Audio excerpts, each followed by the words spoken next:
Bismillahirrahmanirrahim. Assalamu alaikum. This is Saddam Hussain and today we are going to discuss about our lecture from class 10.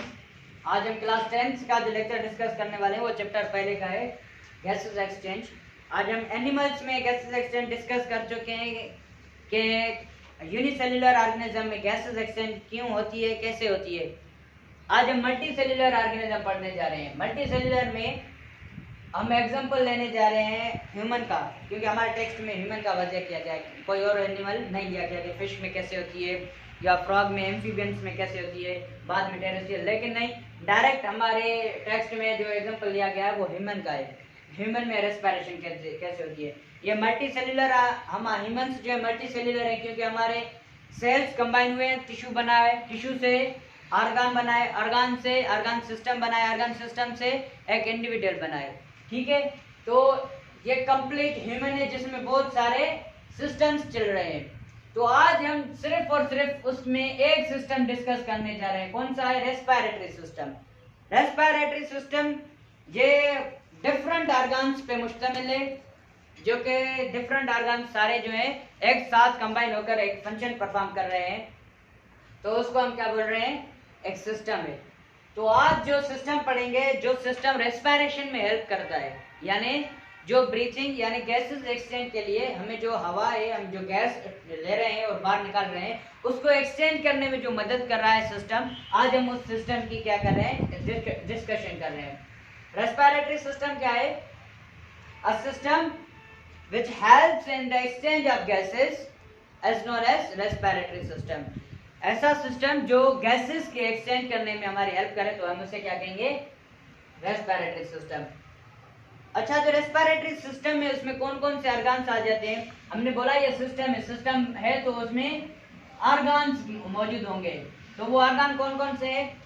उसमें lungs हैं, trachea है, ब्रोंका है, bronchioles और अल्वोला है। ये लाजमी है, ये लाजमन है, ये कंपल्सरी ऑर्गन्स हैं। और इसके अलावा उसमें आ जाता है बकल कैविटी यानी माउथ जो होता है हमारा, एंड नोज भी, वो भी आ जाते हैं, लेकिन वो हम इम्पोर्टेंट नहीं रखते क्योंकि मेन जो है माउथ से हम वो भी कर सकते हैं, डाइजेशन करते हैं। माउथ जो फूड हम लेना होता है वो भी हम माउथ से लेते हैं, ठीक है। लेकिन गैस की एक्सचेंज भी माउथ से होती है, वो हम बताएंगे कि कब होती है, क्यों होती है। और नोज जो है वो एयर को फिल्टर करने में, एयर को फिल्टर यानी साफ करने में हमारी मदद करता है। और इसके अलावा एयर को जो वार्म करने में नोज का जो फंक्शन होता है क्या करता है? फिल्टर करता है, यानी गैस को साफ करता है। और इसके अलावा वार्म करता है। वार्म मीन्स गर्म, जो है हॉट करता है गैस को। वार्म और फिल्टर जो होती है वो गैस कहाँ पर होती है? नेजल कैविटी में।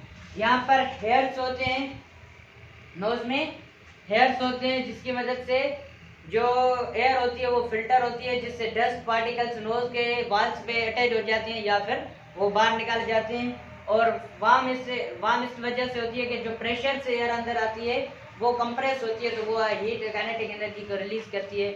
और कंप्रेस होकर वो क्या करती है? केमिकल रिएक्शन के लिए वो अंदर ट्रेकिया में आती है। ये लंग्स जो हैं वो पेयर में होते हैं मल्टी सेल्युलर ऑर्गेनिज्म में।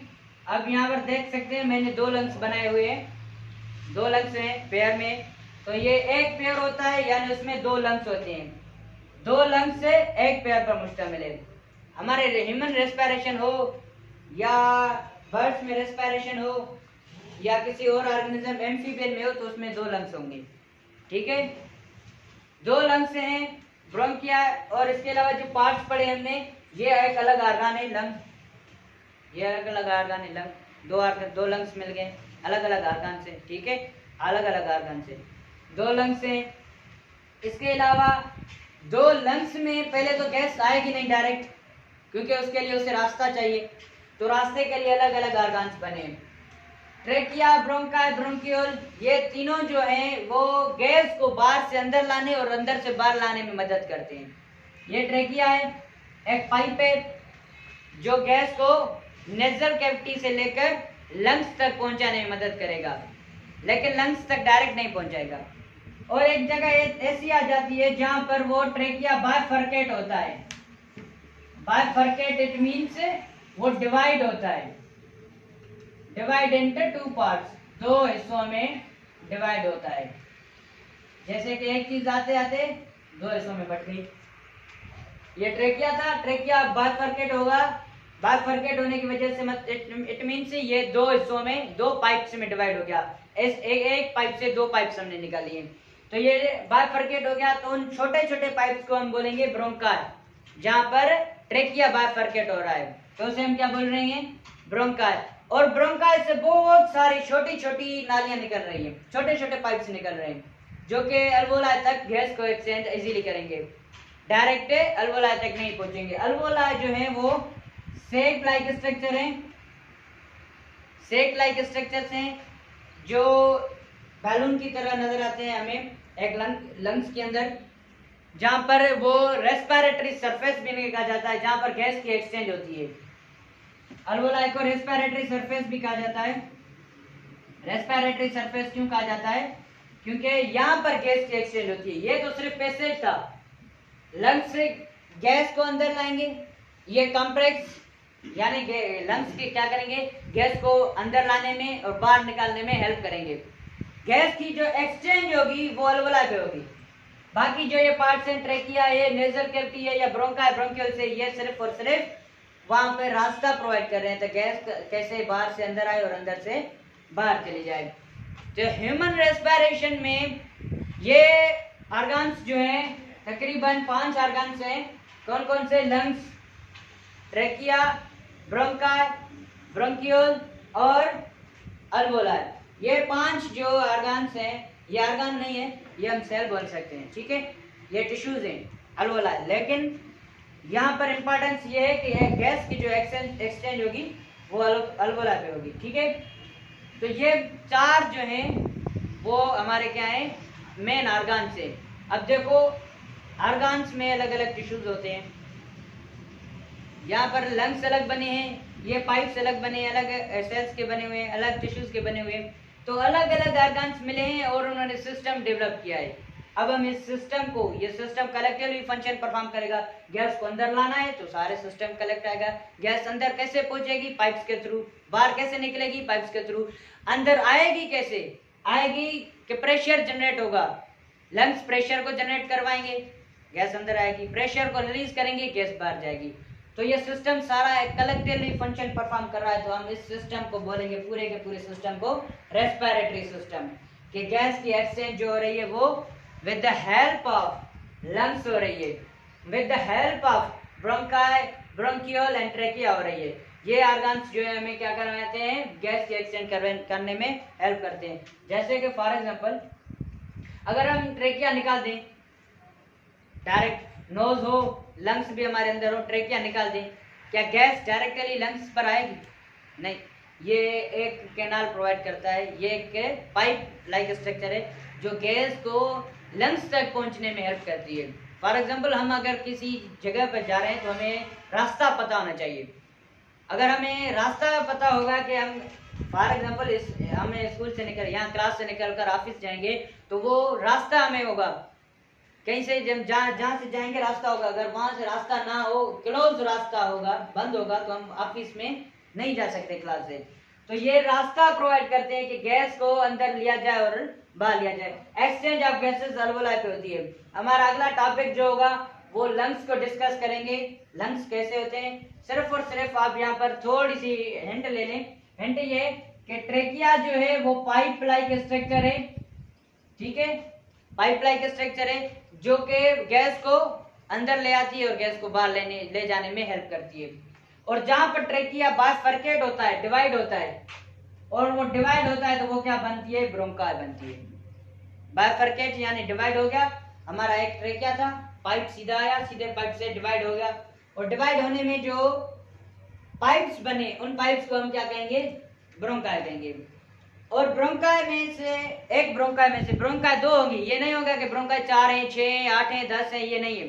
ब्रोंकाई सिर्फ और सिर्फ 2 होंगे। Bifurcate, bi means two, divide into 2, bi means 2, it means वो 2 हिस्सों में फरकेट होगा, डिवाइड होगा। तो दो हिस्सों में मतलब पाइप्स भी दो ही निकलेंगे, तो उन दोनों पाइप्स को हम क्या बोलेंगे, ब्रोंकाई बोलेंगे।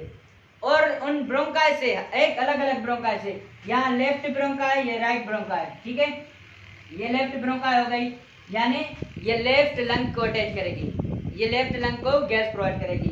ये राइट ब्रोंकाई, ये राइट ब्रोंकाई जो है वो राइट लंग को गैस सप्लाई करेगी। अगर एक पाइप होता तो या तो वो लेफ्ट में होता या राइट में होता, तो हमारे पास दो लंग्स हैं, दो लंग्स में अलग अलग गैसेस को एक्सचेंज होगी, तो इसीलिए वो बाइफरकेट हुआ, डिवाइड हुआ, यानी लेफ्ट ब्रोंकाई लेफ्ट लंग को, राइट ब्रोंकाई राइट लंग को गैस प्रोवाइड करेगी। और ऐसे ही नहीं डायरेक्ट गैस लंग्स में आएगी, एक्सचेंज गैस को होना है। छोटे छोटे से सेक्स में अल्वोला में गैस पहुंचनी चाहिए, कैसे पहुंचेगी, वहां पर ऑक्सीजन और कार्बन डाइऑक्साइड की एक्सचेंज होनी चाहिए, कैसे पहुंचेगी, तो उन तक पहुंचाने के लिए बहुत सारी जो हमारी हेयर लाइक स्ट्रक्चर्स होती हैं, ये बहुत सारी छोटी सी कैपिलरीज की तरह होती हैं, बहुत सी पतली होती हैं, वो ब्रोंकाई से फरकेट होती हैं, डिवाइड होती हैं। ब्रोंकाई से बहुत सारी जो पाइप्स निकलते हैं, हम उन्हें क्या कहते हैं, ब्रोंकियोल्स। ये बहुत सारे अनलिमिटेड होते हैं, लिमिटेड नहीं है कि जैसे ब्रोंकाई लिमिटेड दो होंगी, नहीं, यहाँ पर बहुत सारी बनेंगी, 10 है, 15 है, 20 है, 25 है, बहुत सारी ये पाइप्स बनेंगी कि अलग अलग अल्वोला तक ये इजीली गैस को प्रोवाइड कर सके और वहां से गैस को ले सके, ताकि वो गैस को इजीली अंदर और बाहर एक्सचेंज करने में हेल्प कर सके। तो ये फंक्शन हुआ सिर्फ और सिर्फ गैस के एक्सचेंज करने वाले पाइप का, लंग्स का नहीं, लंग्स का नहीं है। लंग्स का क्या फंक्शन होगा, लंग्स का ये फंक्शन होगा कि वो एक शेप देते हैं, एक सरफेस प्रोवाइड करते हैं, ताकि वहां पर बहुत सारे अल्वोला रह सकें और वो जो गैस की एक्सचेंज करने में मदद कर सकें, गैस की एक्सचेंज करने में मदद करेगा। असल में गैस एक्सचेंज होती क्यों है, होती इसी वजह से कि हमारे ब्लड में जो है कार्बन डाइऑक्साइड का मिकदार ज्यादा बढ़ जाता है। ब्लड में कार्बन डाइऑक्साइड ज्यादा बढ़ गई तो मतलब मेटाबॉलिज्म स्टॉप हो जाएगा, यानी ग्लाइकोलाइसिस यानी ब्रेक डाउन ऑफ ग्लूकोज नहीं होगी, ग्लूकोज ब्रेक ही नहीं होगा, ब्रेक नहीं होगा तो एनर्जी नहीं आएगी, एनर्जी नहीं आएगी तो फंक्शन परफॉर्म नहीं होंगे।